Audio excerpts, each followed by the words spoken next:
எல்லா புகழும் இறைவனுக்கே. Hello friends, welcome to Keelakarai kitchen. இன்றைக்கி நம்ம கிச்சனில் கருவாடுகளிலேயே ரொம்பவும் வாசனையான கருவாடு என்னென்னா அது சீலா கருவாடு தான். இந்த கருவாடை வச்சு எப்படி கமகமக்கும் சீலா கருவாடு தொக்கு செய்யலான்னு பார்க்கலாம். இது செய்கிறதுக்கு நான் ஒரு கடாய் எடுத்திருக்கேன். இதில் 50 ml ஆயில் விட்டுக்கிறேன்.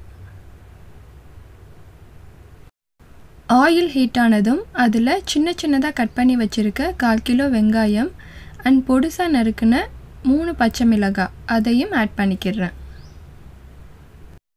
இப்போது வெங்காயத்தோட ரா ஸ்மெல்லாம் போகிற வரைக்கும் நல்லா மிக்ஸ் பண்ணி விட்டுக்கோங்க.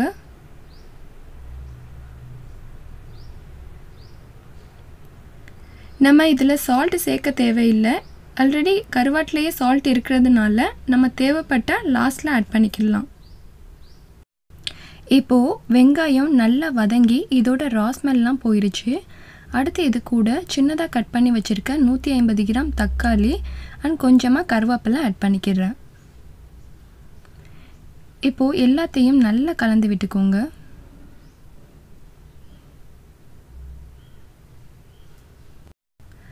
தக்காளியும் வெங்காயமும் தான் இந்த டிஷ்ஷுக்கு நல்ல டேஸ்ட்டு கொடுக்கும்.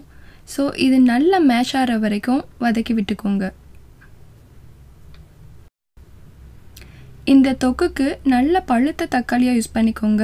அப்போ தான் நமக்கு டிஷ்ஷு ரொம்ப டேஸ்டியாக இருக்கும் அண்ட் தக்காளியும் சீக்கிரம் வதங்கும்.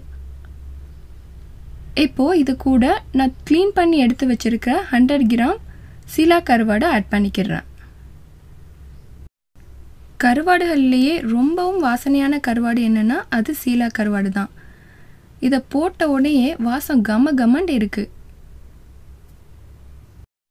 இந்த கருவாடை நெய்மீன் கருவாடு, சீலா கருவாடு அண்ட் வஞ்சரம் கருவாடு இப்படின்னு பல பேரில் சொல்லுவாங்க. கீழக்கரையில் இதை சீலா கருவாடுன்னு சொல்லுவோம். ஊரில் இந்த கருவாட்டை வாங்கி நல்லா க்ளீன் பண்ணிவிட்டு ஃபாரினில் உள்ள அவங்க ரிலேட்டிவ்ஸ்க்கு கொடுத்து விடுவாங்க. ஸோ கருவாட்டு பிரியர்கள் எல்லாருக்குமே இந்த கருவாடு ரொம்ப பிடிக்கும். இந்த கருவாடை நம்ம கரையாமல் அப்படியே முழுசாக சாப்பிடணுன்னா இதை ஆயிலில் ஃப்ரை பண்ணி சாப்பிடலாம். இதுவும் நல்ல டேஸ்டியாகவும் வாசனையாகவும் இருக்கும். அடுத்து இது கூட 2 டீஸ்பூன் சில்லி பவுடர் ஆட் பண்ணிக்கிறேன். நம்ம மற்ற எந்த மசாலாவும் ஆட் பண்ண போகிறது இல்லை. இந்த சில்லி பவுடர் மட்டும்தான் இதுக்கு ஆட் பண்ணுறோம். நம்ம ஆல்ரெடி ஆட் பண்ண பச்சை மிளகாயும் இந்த மிளகாய் தூளும் நம்ம தொக்குக்கு சரியான காரத்தை கொடுக்கும். இப்போது எல்லாத்தையும் நல்லா கலந்து விட்டுக்கோங்க. இந்த கருவாடு நல்ல எண்ணெயிலே பொரியணும். அப்போ தான் நமக்கு இன்னும் நல்ல வாசனை கிடைக்கும்.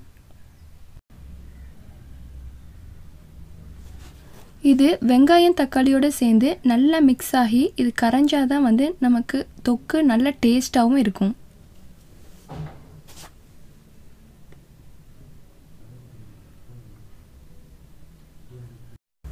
அடுத்து இது கூட ஒரு சின்ன தேங்காயில் 1/2 மூடி அரைச்சி பால் எடுத்து வச்சுருக்கேன். அதை இது கூட ஆட் பண்ணிக்கிறேன். இப்போ எல்லாத்தையும் நல்லா கலந்து விட்டுக்கோங்க. இப்போது கருவாடு நல்லா கரைஞ்சி தொக்கு பதத்துக்கு வரணும். ஸோ இதை நல்லா கொதிக்க விட்டுட்டு தீயை சிம்மில் வச்சுருங்க. இப்போ பாருங்கள், கருவாடு நல்லா கரைஞ்சிருச்சு. அடுத்து இதை மூடி போட்டு நம்ம ஸ்டவ்வை ஆஃப் பண்ணிடலாம். 1/4 மணி நேரம் கழித்து மூடியை ஓப்பன் பண்ணி பார்க்கலாம். பாருங்கள் எவ்வளோ சூப்பர்வாக கலர்ஃபுல்லாக இருக்குதுன்னு சொல்லிட்டு இப்போவே சாப்பிடணும் போல் தோணுது. இந்த சீலா கருவாடு தொக்கு சாதம், ஆப்பம், இடியாப்பம் எல்லாத்துக்குமே அட்டகாசமாக இருக்கும். ஸோ கண்டிப்பாக இந்த ரெசிபியை நீங்களும் வீட்டில் ட்ரை பண்ணி பார்த்துட்டு உங்களோட ஃபீட்பேக் எனக்கு சொல்லுங்கள். இந்த வீடியோ பிடிச்சிருந்தால் லைக் பண்ணிவிட்டு உங்கள் ஃப்ரெண்ட்ஸ் அண்ட் ஃபேமிலிஸ் எல்லாருக்குமே ஷேர் பண்ணுங்கள். மறக்காமல் நம்ம சேனலை சப்ஸ்கிரைப் பண்ணுங்கள். அடுத்து ஒரு இன்ட்ரெஸ்டிங்கான வீடியோவில் உங்களை சந்திக்கிறேன். தேங்க்ஸ் ஃபார் வாட்சிங்.